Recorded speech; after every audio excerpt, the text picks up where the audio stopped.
Are comics dying is a dumb, outdated question, and yet it's one I mysteriously find myself asking all the time.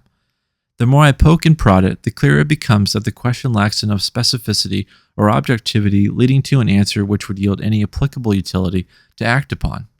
The definitions are up to interpretation between the one asking the question and the one in the position of answering it. What do we mean by comics? What do we mean by dying? The inquiry is too broad and the potential paths of resolution too divergent. Nevertheless, even dumb questions can be necessary bridges to their smarter counterparts and have the ability to reconstitute and recontextualize long-held assumptions. Maybe comics have always been dying, or maybe they just started, or maybe they never were in the first place. Perhaps they're evolving into something new, which is a kind of death from a certain point of view. I'm not going to pretend like I have a definitive answer, at least not at this time. As much as I inhale this addictive medium on a daily basis, I'll be the first to admit that I'm no comics historian or sales expert. I've done some research, read some books, and listened to some conversations on the topic, and while all that adds up, I'm hesitant to make a solid verdict. Catch me on a slim, disappointing new comic book day or at my local Barnes & Noble amidst its dwindling graphic novel section, and I may casually, albeit impulsively, lament the collapse of the comic book industry. But catch me a few months down the line, and I may have a well-informed answer with a better, bigger picture perspective on the issue. On most days, I bleed optimism. I don't want to believe comics are dying because I cherish these 20-plus page staple pieces of paper. They're part of me. Being a creator and publisher myself, entertaining the gradual death of comics automatically challenges my own involvement within it. Who wants to build their career in a so-called dying industry? Who would admit to that? On the other hand, I'm a realist, and I've experienced the seeming downturn of the industry's health firsthand. It's at this juncture where the optimist begins to hit a wall, because while this side of me aims to emphasize what could be, what comes next, the realist emphasizes what is and has been. Thus, calibrating a foolproof stance eludes me. With that said, I'm also a solution-focused person. So, the question I'm interested in interrogating is not whether or not comics are dying. Leave that to the public forum of comic industry pros, historians, journalists, and experts, of which I am none. The question I'm currently grappling with that I find to be even more pressing at the present moment is this. If comics were to be in a state of renewal or resurrection, let's say, what would that look like? And, even more relevant, would comic book fans around the world even notice or acknowledge it? Before we proceed, I want to implore you to sign up to be notified when my next comic book project launches on Kickstarter next year.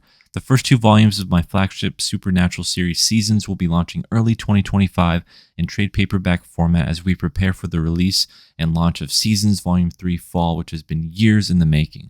Seasons was my first comic I ever published, and after selling out of the hardcover editions for both volumes, I knew it was time to bring the series back to the forefront of Foxhole Comics publishing. At 75 signups, I will reveal the first variant cover for the first volume, and as we gain followers, more covers for both volumes will be revealed. The link to sign up is in the description below. Now, back to our topic. I started my first pull list at my local comic book store 15 years ago at the wee age of 12 years old. Bucky Barnes was Captain America, Dick Grayson was Batman, Norman Osborn was leading the Avengers, and the greatest Green Lantern run of all time by Geoff Johns was heading into the Blackest Night company-wide event. Of course, I'd been reading comics before then, asking my mom and dad on the regular for this or that graphic novel or comic book. The comic book store, Barnes & Noble, or if you remember Hastings, even the library. That's where you would have found me 99% of the time in my humble Midwestern city. The now defunct Wizard magazine was my source for all comic-related news, and the Marvel and DC encyclopedias published by DK filled me in on every character's history.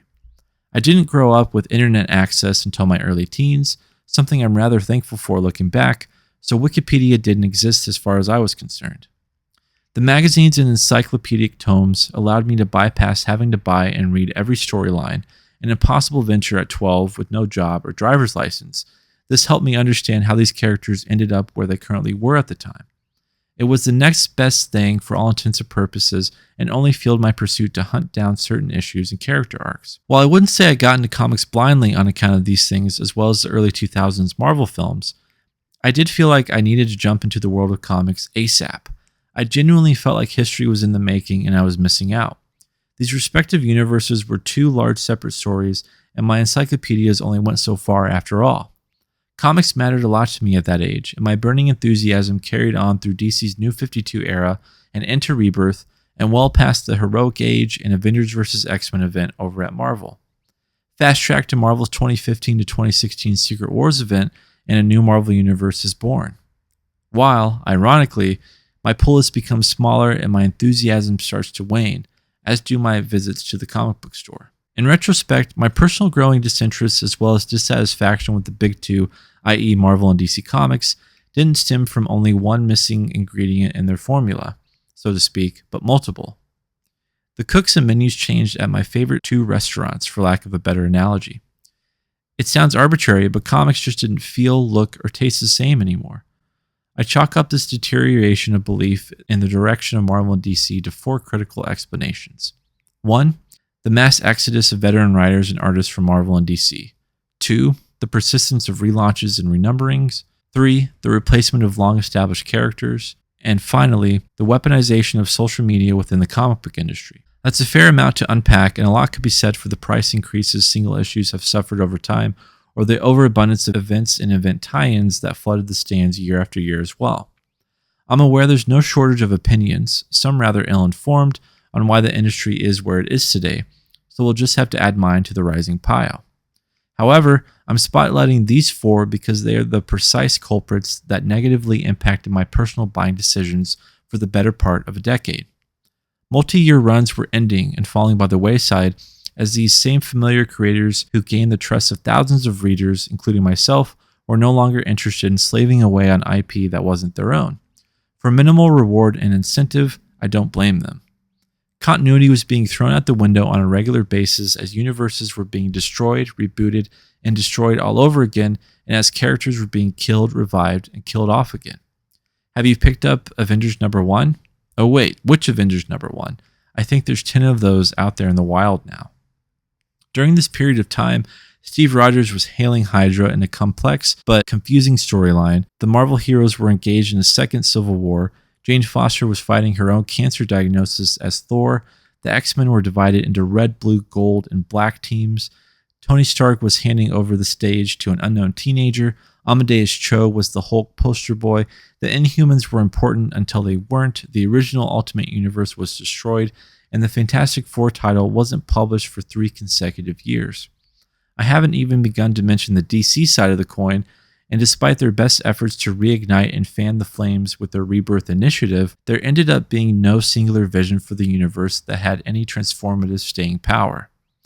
The advent of social media and its unprofessional abuse by certain creators to antagonize and alienate peers and readers alike over time created an environment where people were no longer judged by their allegiance to Marvel or DC, but to opposing American political parties.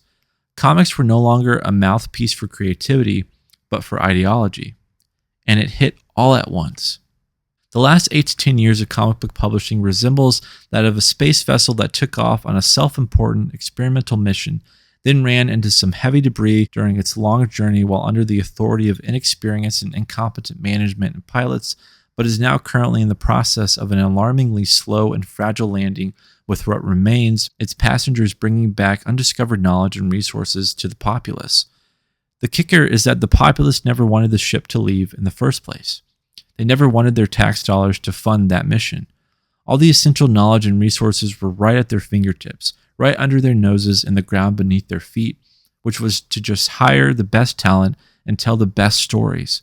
And while the explorers may have secured handfuls of helpful tools, information, anecdotes, maybe a few alien beings, and wisdom in the outer reaches of the galaxy amongst the stars, their greatest success was learning their noblest of intentions harmed more than healed the ones they were trying to save. This does not mean that every comic released during this time was woke or unreadable.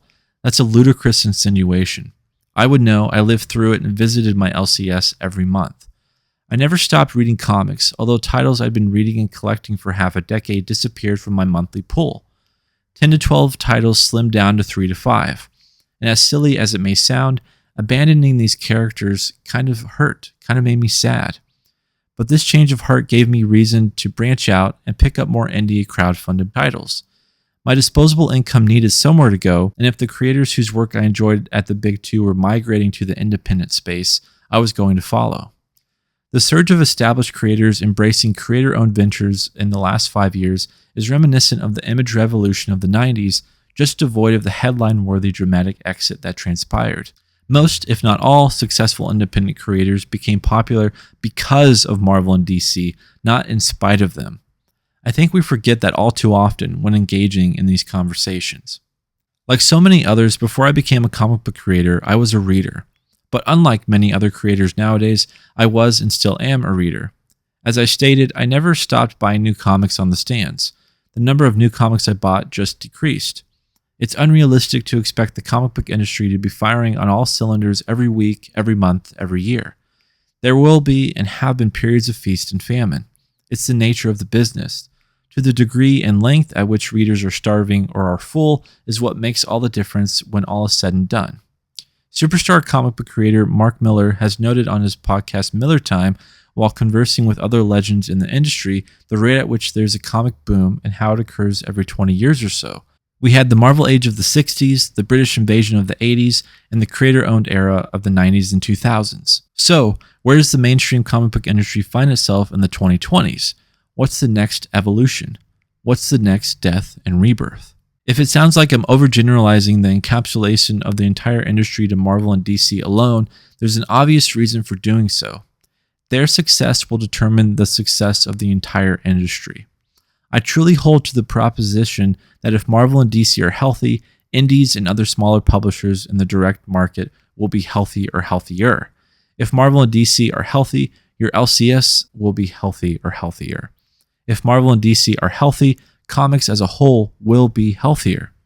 We're all better for it, and every fan and creator should want them to thrive because, in turn, you have the better chance to be entertained as a fan and to succeed as an up-and-coming creator. Everyone loses if Marvel and DC lose us. What do we really gain by their demise? Less comics and less opportunities for comics? The end of characters we adore? This narrative is unacceptable. You get nothing but emptiness. Your sole independent comic isn't going to keep comic shops or the industry alive. The insistence that nothing worth reading has been published in the past 10 to 20 years comes from a place of absolute ignorance and resentment towards an abstract target filled with fabricated hate. Let's admit it.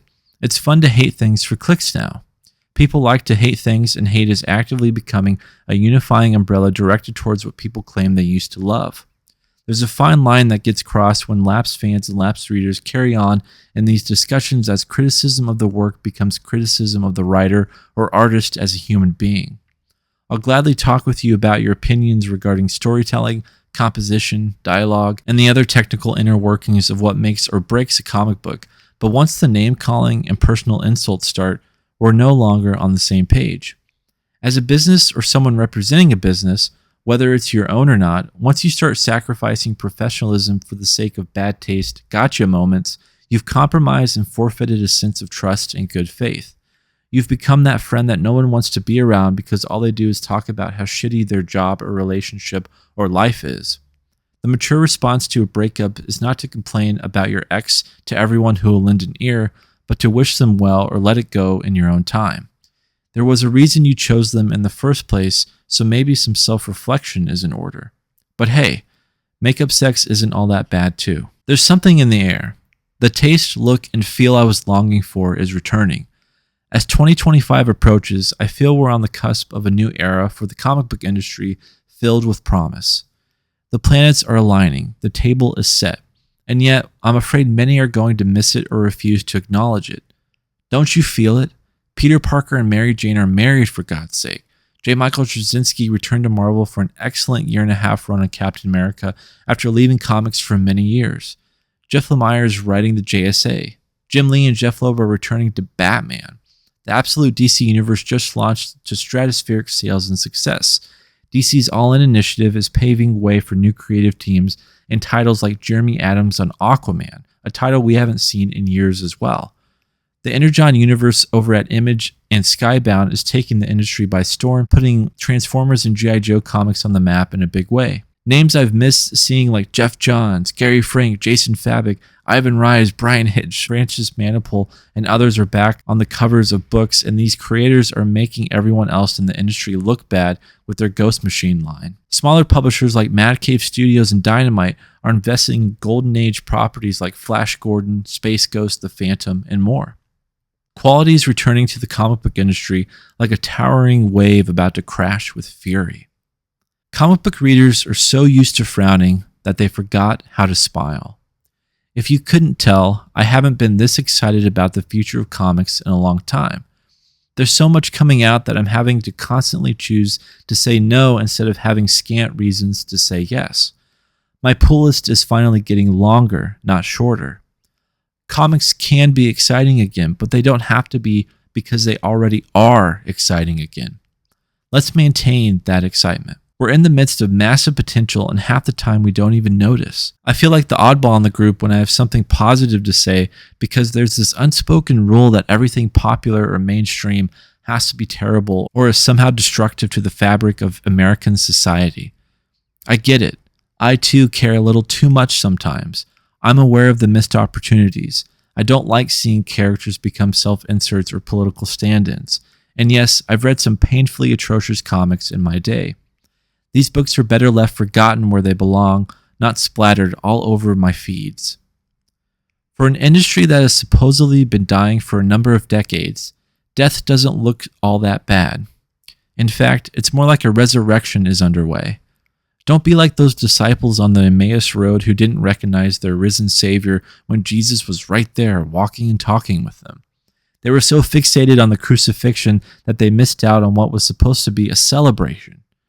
If comic book publishing ceased, Marvel and DC went bankrupt, and comic book stores went away entirely, it wouldn't be because they did it to themselves. It would be because fans and readers refused to perform CPR on what they claim they love so much. Maybe they secretly wanted it to die all along. The choice is yours, dear customer. Don't neglect the good for all the ugly that's out there.